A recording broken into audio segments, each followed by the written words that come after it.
नमस्कार. मी भाऊ तोरसेकर. तुम्ही बघत आहात प्रतिपक्ष. मित्रांनो, महाराष्ट्राची विधानसभा निवडणूक आता महत्वाच्या टप्प्यात आली आहे. कारण यातले उमेदवारी अर्ज मागे घेण्याची शेवटची मुदत काही तास उरलेली आहे आणि ते चित्र स्पष्ट होण्याच्या आधीच मी हा व्हिडिओ करतोय. आणि जे काही चित्र आता समोर आहे, जी काय वास्तविकता आहे, जे कोणी बंडखोर, रागावलेले, निराश वगैरे मागे अर्ज घेण्याची शक्यता आहे, त्यांनी अजूनही अर्ज मागे घेतलेले नसतील. आणि तरीही मी हे विश्लेषण करतोय. आणि 288 मतदारसंघामध्ये महाराष्ट्रातल्या एकूण 6 मोठ्या आणि डझनभर लहान किरकोळ पक्षांचं जे काय भवितव्य ठरायचंय ते ठरणार आहे. आणि त्यातूनच आपोआप एकूण महाराष्ट्राच्या राजकारणाचं भवितव्य ठरवलं जाणार आहे. पण ह्या सगळ्या विविध पक्षांच्या अक्षरशः शेकडो उमेदवारांमधून महाराष्ट्राचं जे राजकीय भवितव्य ठरवणार आहे ते प्रामुख्याने त्या त्या मतदारसंघात, त्या त्या जिल्ह्यामध्ये, विभागामध्ये निश्चित होणार असलं तरीही एकूण महाराष्ट्राच्या राजकारणाला दिशा नेते मंडळी देत असतात. आणि म्हणूनच नेत्यांवरच आणि नेत्यांना मिळणाऱ्या यशापयशावर त्या राज्याचं राजकीय भवितव्य अवलंबून असतं. विचित्र वाटेल तुम्हाला, पण मित्रांनो, 5 वर्ष मागे जा. विधानसभा निवडणुकीमध्ये 2 आघाड्या समोरासमोर होत्या. बाकी किरकोळ पक्ष तेव्हाही होते. वंचित बहुजन आघाडी असेल, राज ठाकरे यांचा महाराष्ट्र नवनिर्माण सेना असेल, शेतकरी कामगार पक्ष असेल, अपक्ष, बंडखोर सगळे होते. पण एका बाजूला काँग्रेस आणि राष्ट्रवादी काँग्रेस यांची एक पुरोगामी आघाडी महाराष्ट्राच्या निवडणुकीत उभी होती. त्यांनी यशस्वीरित्या जागा वाटप करून शिवसेना भाजप युतीच्या नेतृत्वाला शह देण्यासाठी निवडणूक लढवली होती. यशस्वी जागा वाटप केलेलं होतं. दुसरीकडे शिवसेना आणि भाजप यांची युती होती. त्यांनी काही लहान मोठ्या अपक्षांना आणि नेत्यांना आणि पक्षांना सोबत घेऊन यशस्वीरित्या जागा वाटप केलेलं होतं. भाजप काय असतील 150 वगैरे किंवा 147, शिवसेनेच्या 127 वगैरे जागा होत्या. लहान मोठे इतर पक्ष होते, स्वाभिमानी, काय असेल ते.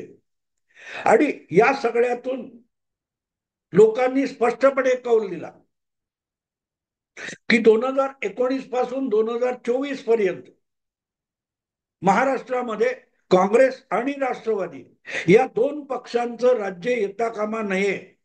2014 मध्ये ज्या 2 पक्षांच्या हातातून 15 वर्ष असलेली सत्ता आम्ही हिसकावून घेतलेली आहे, त्या 2 पक्षांना सत्तेच्या जवळपास सुद्धा फिरकू देऊ नका, असा कौल मतदाराने साफ साफ 5 वर्षापूर्वी दिलेला होता. ती निवडणूक उद्धव ठाकरे किंवा त्यांच्या वडिलांना त्यांनी दिलेला जो शब्द होता की शिवसेनेचा मुख्यमंत्री करायचा, म्हणून मतदाराने 5 वर्षापूर्वी विधानसभेला मतदान केलेलं नव्हतं. मतदान केलं होतं त्याचा कल साफ आणि स्पष्ट होता की आम्हाला महाराष्ट्रामध्ये काँग्रेस आणि राष्ट्रवादी या दोनही पक्षाचे नेते कुठल्याही सत्ता पदावर बसलेले बघायचे नाहीत. हा, युतीचा जो मुख्यमंत्री होईल तो, त्याबद्दल मतदाराने कुठलाही कौल दिलेला नव्हता. पण तेव्हा महायुतीचं नेतृत्व तत्कालीन मुख्यमंत्री देवेंद्र फडणवीस करत होते. त्यामुळे एक प्रकारे देवेंद्र फडणवीसांनी 5 वर्ष जे काही राजकारण केलं होतं, कारभार केला होता, त्याला अनुकूल असा कौल मतदाराने दिलेला होता. आणि म्हणून प्रश्न असा असतो की महाराष्ट्राला पुढच्या 5 वर्षात कोणी कशी दिशा द्यायची, हे मतदाराने साफ साफ सांगितलेलं होतं की आम्हाला कुठल्याही परिस्थितीत दोनही काँग्रेस पक्ष महाराष्ट्राच्या सत्तेत नको आहेत. पण असं असताना सुद्धा उद्धव ठाकरे या एका आत्मकेंद्री नेत्याने महाराष्ट्राच्या राजकारणाचा गेल्या 5 वर्षात पुरता विचका करून टाकला. मतदाराने दोनही काँग्रेस नको म्हणून निर्विवाद म्हणता येईल अशा प्रकारे 161 जागा म्हणजे स्पष्ट निर्विवाद बहुमत महायुतीला दिलेलं होतं. पण उद्धव ठाकरेंनी निकाल फायनल झाल्यानंतर भाजपला लाथ मारली आणि मतदारांनी नाकारलेल्या दोनही पक्षांना सत्तेत आणून बसवलं. सत्तेचा 70-75% हिस्सा मतदाराला नको असलेले पक्ष आणि नेते यांच्याकडे सोपवला. थोडक्यात महाराष्ट्राच्या राजकारणाला सगळ्यात मोठी आणि चुकीची दिशा उद्धव ठाकरे यांनी दिली. आणि पुढच्या 5 वर्षात काय झालं बघा, की जर सभ्यतेच्या सगळ्या मर्यादा उद्धव ठाकरे ओलांडणार असतील तर मग त्यांच्या विरोधात उभ्या असलेल्या त्यांना धडा शिकवू पाहणाऱ्यांना सुद्धा सगळ्या मर्यादा ओलांडाव्या लागतात. आणि म्हणूनच भाजपसारख्या पक्षाला शिवसेनेमध्ये फूट पाडावी लागली. उद्धव ठाकरेंना सत्तेतून पायउतार करण्याची पाळी आणावी लागली. या सगळ्या पापकर्मामध्ये शरद पवार जर आपलं संख्याबळ उद्धव ठाकरे यांच्या मदतीला उभं करत असतील तर शरद पवारांच्या पक्षामध्ये सुद्धा दुफडी मागून त्याचे तुकडे पाडणं भाजपला भाग पडलं. थोडक्यात एकूण राजकारणाचा गेल्या विधानसभा निवडणुकीनंतर पूर्णपणे विचका होऊन गेला. त्याला एकमेव जबाबदार कोण असेल तर उद्धव ठाकरे होते. आणि मग उद्धव ठाकरे ही एक व्यक्ती एका पक्षाचा सर्वोच्च आणि सर्वा नेता असताना जर महाराष्ट्राच्या राजकारणात मतदाराने दिलेल्या कौलाचं इतकं वाटोळं करू शकत असेल तर मग निवडणुकीचे निकाल काय लागतील याचा विचार करण्यापेक्षा महाराष्ट्राच्या भविष्यातल्या 5 वर्षाच्या राजकारणासाठी या निवडणुकीत आपल्या समोर काय वाढून ठेवलंय याचा विचार करावा लागतो. आणि मग तो विचार करताना कुठले नेते कुठले उमेदवार या निवडणुकीत निर्णायक ठरतील याकडे बघावं लागतं. आणि म्हणून मला असं वाटतं की या निवडणुकीत उद्धव ठाकरे हे कुठलाही टोकाचा आणि विचित्र निर्णय घेऊ शकतील याची खात्री सगळ्या मतदारांनी बाळगायला हरकत नाही. तो उद्धव ठाकरे यांचा स्वभाव आहे. म्हणून हिंदीमध्ये किंवा अन्य माध्यमामध्ये अगदी मराठीमध्ये सुद्धा एक चर्चा अधूनमधून एक मुद्दा डोकं वर काढतो, एक विषय डोकं वर काढतो की विधानसभा निवडणुकीचे निकाल लागल्यानंतर उद्धव ठाकरे हे महाविकास आघाडीत तरी राहतील का. जे ग्रस्त मुख्यमंत्री पदाच्या हव्यासापायी मतदाराला लाथाडून मतदाराने नाकारलेल्या पक्षांना सत्तेत आणून बसवू शकतात ते त्यांना यावेळच्या निकालानंतर जर महागठबंधन महाविकास आघाडी निरुपयोगी वाटली तर भाजप सोबत जातील का याची चर्चा आत्तापासून सुरू झालेली आहे. किंबहुना एकनाथ शिंदे यांना सुद्धा सोबत घेऊन उद्धव ठाकरे काही वेगळा प्रयोग करू शकतील का याचीही चर्चा इंग्लिश आणि हिंदी माध्यमात आत्तापासून सुरू झाली आहे. अजून उमेदवार फायनल झालेले नाहीत. अजून माघारी अर्ज घ्यायचे बाकी आहेत. तोपर्यंत उद्धव ठाकरे हे किती निसरड्या राजकारणात जाऊ शकतात यावर चर्चा सुरू झाली. आणि म्हणून मग मला असं वाटतं की उद्धव ठाकरे असा काही निर्णय घेणार असेल तर तो कुठल्या पातळीवर होऊ शकतो, कुठल्या कारणाने होऊ शकतो याची मीमांसा मला आवश्यक वाटली. आणि मित्रांनो, जेव्हा मी या सगळ्या एकूण आता जी काय प्यादी मोहरे हलवले जात आहेत उमेदवारीच्या दृष्टीने तेव्हा मला 3 मतदारसंघ अतिशय महत्वाचे वाटतात. आणि योगायोग असा आहे की हे 3ही मतदारसंघ एकमेकाला लागू नयेत. एकमेकाला लागू नयेत. त्यातला पहिला मतदारसंघ हा उद्धव ठाकरे यांचं किंवा बाळासाहेब ठाकरे यांचं निवासस्थान असलेली मातोश्री आहे. मातोश्री हा मतदारसंघ म्हणजे वांद्रे पूर्व.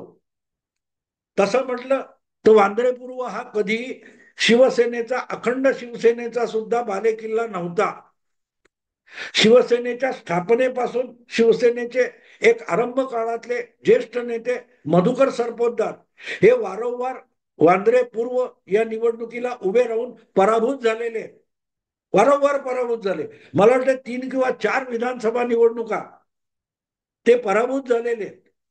पण 1990 मध्ये ते तिथून निवडून आले. मला वाटतं पहिल्यांदा, सॉरी 1990 नाही, 92 मध्ये वगैरे निवडून आले असतील. पण नंतरच्या काळात परत ती जागा गेली. त्यामुळे वांद्रे पूर्व इथे मातोश्री असली म्हणून तो शिवसेनेचा बालेकिल्ला कधी नव्हता. पण तिथला शिवसेनेचा एक शाखा प्रमुख, पुढे नगरसेवक आणि आमदार प्रकाश बाळा सावंत याने त्याला स्वतःचा बालेकिल्ला बनवला. पण तो सुद्धा बालेकिल्ला उद्धव ठाकरे यांनी अवघ्या 10 वर्षात ढासळून टाकला. का? तर त्यांच्या लाडक्या कोणाला तरी उमेदवारी दिली आणि तो घालवला. आणि त्यामुळे जी जागा काँग्रेसची नाही, जी जागा झिशान सिद्दीकी यांची नव्हती, ती जागा काँग्रेसला मिळाली. ती जागा काँग्रेसला मिळाली. झिशान सिद्दीकी हा पराभूत होण्यासाठी वांद्रे पूर्व मध्ये उभा राहिला होता, कारण त्याच्या वडिलांचा वारसा वांद्रे पश्चिम मध्ये आहे. पण शिवसेनेच्या मतांची जी उभी फूट पडली, बालेकिल्ला बनवणाऱ्या प्रकाश बाळाच्या पत्नीला उमेदवारी नाकारून उद्धव ठाकरे यांनी वांद्रे पूर्व मध्ये शिवसेनेचा पराभव होईल याची अत्यंत व्यवस्थित व्यवस्था केली. त्याच्या परिणामी ती जागा गेली. आज उद्धव ठाकरेंनी परत एकदा आपलं कर्तृत्व नसताना त्याच वांद्रे पूर्व मध्ये आपला भाचा वरुण सरदेसाई याला उभं केलेलं, आणि ती जागा परत एकदा शिवसेनेच्या खात्यातून हमखास जाईल याची व्यवस्था करून ठेवलेली आहे. आता दुसरी गोष्ट, त्याला लागून असलेला हा माहीम दादर शिवाजी पार्क मतदारसंघ आहे, जो 1990 पासून शिवसेनेचा बालेकिल्ला राहिलेला आहे. 1990 पासून सुरेश गंभीर यांच्यासारखा हाडाचा कार्यकर्ता शाखा प्रमुख, नगरसेवक, अगदी सुरेश गंभीर हा 1968 मध्ये कधीही नगरसेवक नव्हता, शाखा प्रमुख, विभाग प्रमुख वगैरे होता, पण निवडणूक लढवत नव्हता. 1973 मध्ये भुजबळ जेव्हा निवडून आले नगरसेवक म्हणून, तेव्हा सुरेश गंभीर पहिल्यांदा नगरसेवक झाला.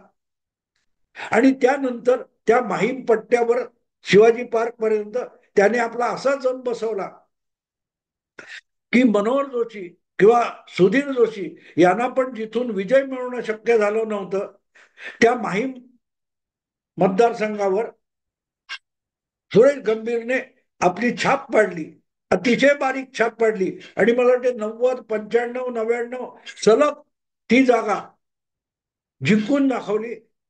आणि एक मोठा शिवसेनेची वोट बँक माहीम मध्ये सुरेश गंभीरने तयार केली. पण 2000, मला वाटते 2009 मध्ये किंवा 2009 मध्ये लोकसभेला सुरेश गंभीरला उमेदवार करण्यात आलं आणि तिथे त्याचा पराभव झाल्यानंतर त्याला तिथून उमेदवारी नाकारण्यात आली. परत तिथे सुद्धा जसं आज आपल्या लाडक्या भाच्याला उद्धव ठाकरे यांनी वांद्रे पूर्वचा उमेदवार केलाय आणि प्रकाश बाळा सावंतने अत्यंत कठोर मेहनतीतून उभा केलेला बालेकिल्ला उद्ध्वस्त करून टाकला, तीच गोष्ट 2009 मध्ये माहीम मध्ये झाली. माहीम मध्ये ती जागा उधारीचा आयात माणूस आणून उद्धव ठाकरे यांनी गमावली.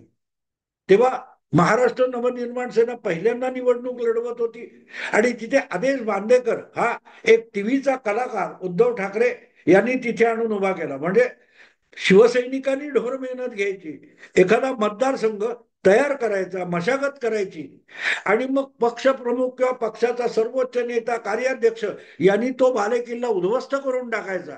यापेक्षा उद्धव ठाकरे यांनी शिवसेनेसाठी दुसरं कुठलंही मोलाचं कार्य केलं नाही आणि झालं तेच झालं.